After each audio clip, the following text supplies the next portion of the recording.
Howdy folks, Richardgen here. Hey, you know bait buckets can be very expensive. I want to show y'all how to make one very efficient, easy to carry around for under $10. As far as supplies that you're going to need or materials that you're going to need, very simple. You can buy them most anywhere. Walmart, Dollar General stores, I mean they're just everywhere. This is 1/4-inch rope. I believe it's 50 foot of it for $2.50 that I bought at Walmart. Okay, and I've got 2 noodles right here, which is what I prefer using in my opinion. They're 4 foot long, and you can see they have about a 3/4-inch diameter hole right through the middle. You can pick these up for about $1 a piece. That's what I bought these for. Okay, and then here's a bucket, and there's all kinds of different kinds of buckets. This one just so happens to be black, but it doesn't matter. And this bucket right here was on, I believe, $5 in some pocket change. As far as tools, all you need is a drill and a 1/4-inch drill bit. That's the size I prefer. Okay, and basically I'm just going to start here on the bottom of this bucket right here and drill a few holes right here. I'll just start right here in the center, drill one. Okay, now what I'm going to do is I put them as close as I can without the drill bit going into the hole that I just drilled. And as you can see, I like it real close. The closer the better. And there's a lot of hole drilling to be done. And I'll just work around like this. So you can see they are a lot of holes to be drilled. But look at the money we're going to save. And you'll have one of the best bait buckets you've ever seen. Hey, I'm going to go ahead and drill these holes. And we'll be back with you for the next step.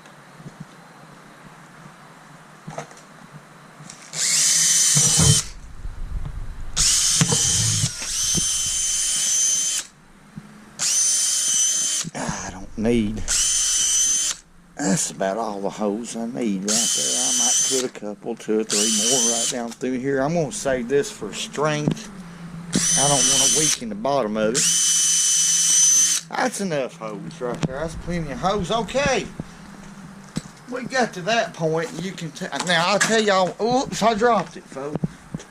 Hey, Elmer stopped by here. I was counting these holes when I was drilling them. However, Elmer come by and he started talking about his dead blame ingrown toenail again and lost count. And I'm sorry about that, but you can see this thing has got the hose. Let's spin it around here and look at it. Okay, then the inside looks pretty clean compared to the outside, and the reason is if your drill will fit on the inside, you're better off drilling your holes from the inside, because all of your slag material or excess material will punch through on the other side. Okay, that might help you out. But now, the next thing we have to do, and I left one important tool out, and that's an orbital sander. That's what I've used on the last 3 or 4 buckets that I've made. And this is just a little DeWalt sander here. It's an orbital sander, and it has an 80 grit sandpaper pad on it. Okay, and that's what I'm going to use right here, and I'm just going to turn her on.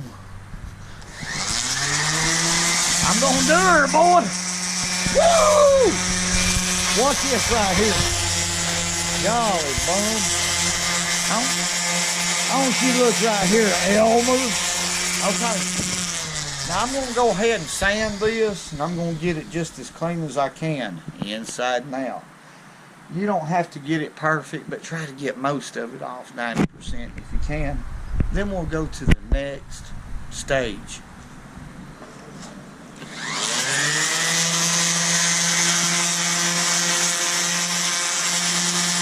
Okay, I got it in pretty good shape right here. I'm going to work on it a little bit more and get it perfect later on, but let's go to our next step right here.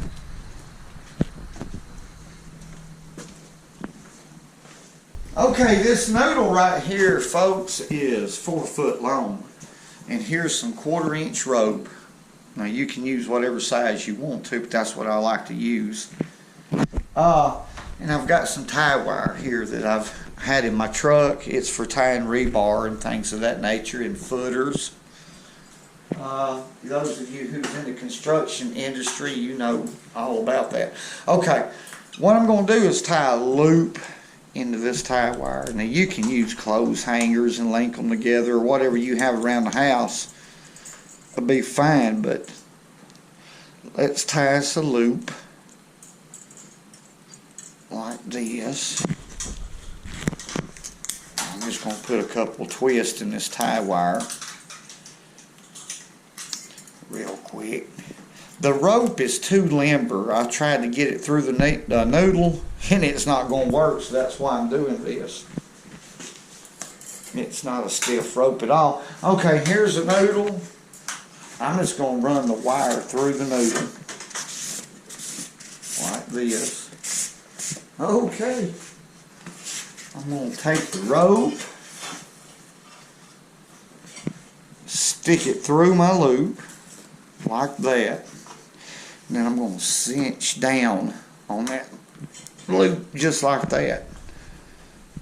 Okay. I'm going to pull this rope back through the noodle. Look at that. Now we don't have to do but 2 of these this way. I'm going to use 2 noodles on this shad floater right here. Shad bucket. Elmer, I tell you what, he's got me all messed up when he starts talking about his troubles.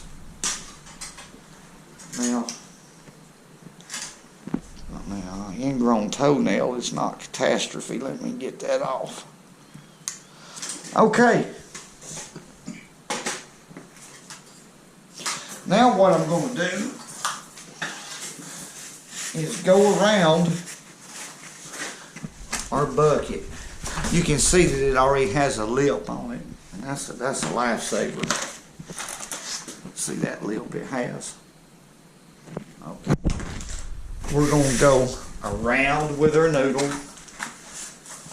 like that, and I'm going to cut my rope off a little bit long right now. Okay.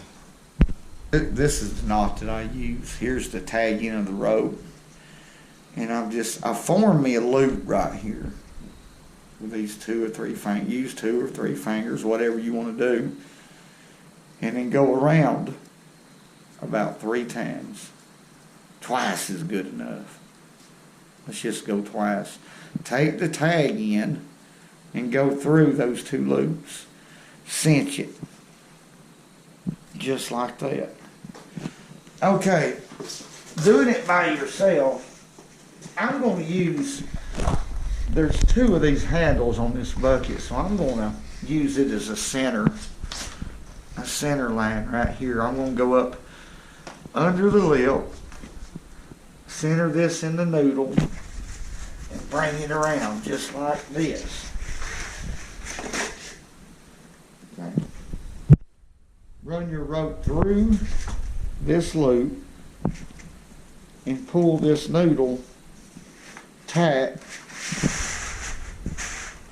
to the bucket, just like that. Let's get her in there just right. See, I can really tighten it up like that. I mean, that son of a gun is tight. And then I'm going to go ahead and tie a couple overhand knots in it.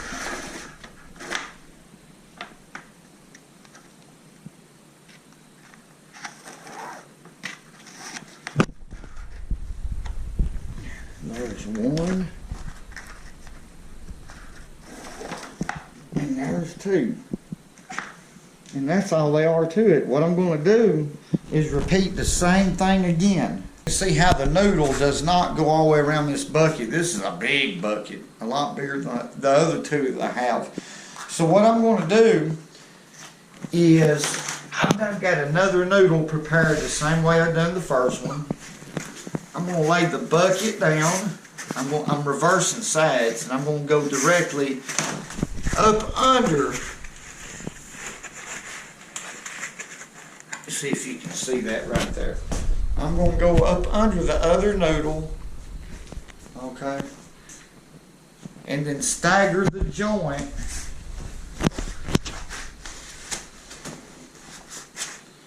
to the mirror image of the other side, but the joint, the void will be on the other side of the bucket.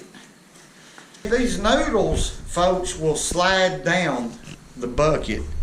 So we're going to have to hold these noodles up tight to the top of the bucket right here. And this is how I do it.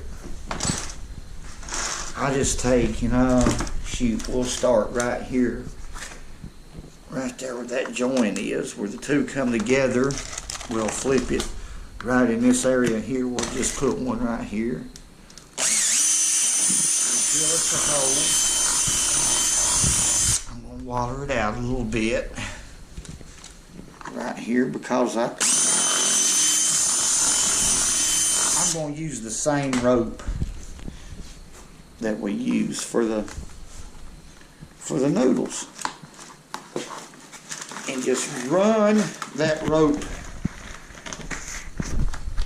as you can see, under the two noodles,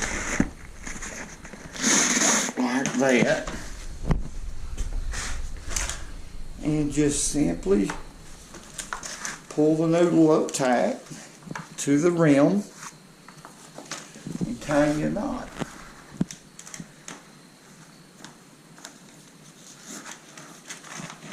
This is just, I'm going to tie about 3 in there.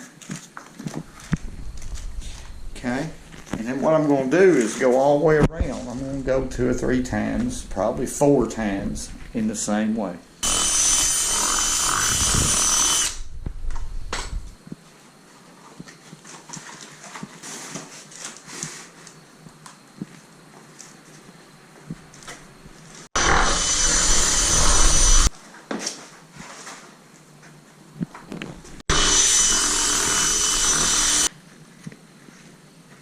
Okay, what I'm going to do right here, you just burn these ends right here with a cigarette lighter. Like that. Whew, that's hot. You got to watch that too. But burn them, it'll keep them, heat them up, it'll keep them from unraveling.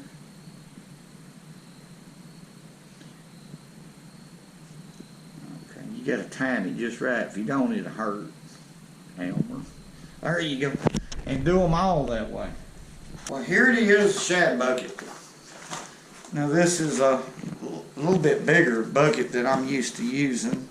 The noodles didn't wrap all the way around, but see, we staggered the noodles so you'd have equal flotation. It'd be a good shad bucket. Okay, folks, let's go to the river. I'm going to use this blue one right here. I need a small one instead of this big one that we just now made. I don't really need one that big today, but let's take it to the river. Now all I do is just attach it right here with any kind of knot work. I have a 1/4 inch holes drilled in it, and I just simply throw it overboard. When I locate shad, there's a lot of shad up here on this point, I'll just simply throw my net over the shad and dump them in the bucket. And then they live real well like that. You have natural aeration. Whatever the water temperature is out here and the amount of oxygen, well, you have it right there, and it makes it a good way to keep shad or shiners. But if you're going to put shiners in it, I would suggest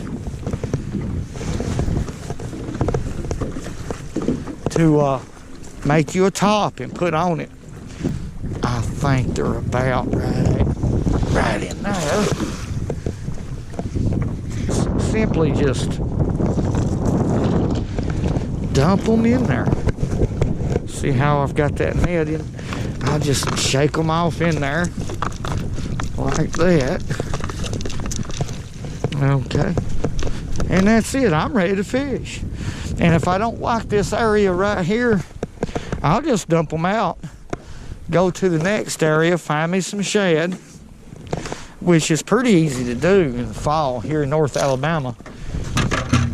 And catch me some fresh. Folks, if you ain't got one of these, make you one. You ain't got to spend $150, $160 to keep your bait in good condition.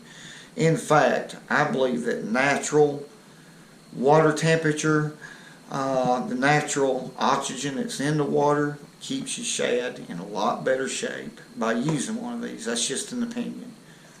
And you can dump them out and catch you a fresh new batch across the lake where you can find you some more shad. Because if they ain't no shad there, they ain't no fish. So you can leave both together. And remember, go fishing when you can, because it's good.